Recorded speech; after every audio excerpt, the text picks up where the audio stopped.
nzela ya route de Matadi kuna na commune ya Ngaliema, précisément la station Bareti na DGC eza ya kobeba ya kosakana te bolanda ba détail na maître Gims.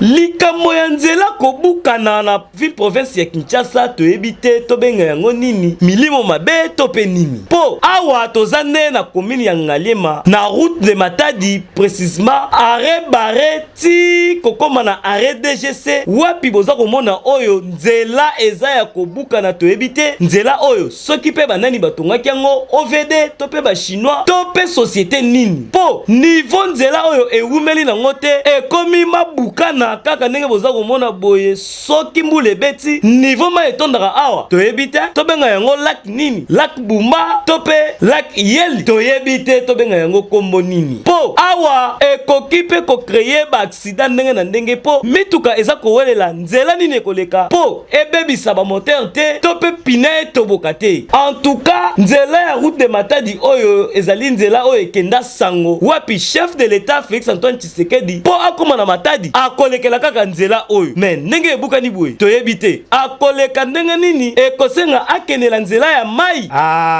tokobenga kaka to pe tokosenga na ba autorité ya ville ya Kinshasa batala nanu likambo etali nzela oyo ya route de Matadi po ya boye esali bien te en tout cas likambo ya nzela oyo tozotalela tozozimele po ebebi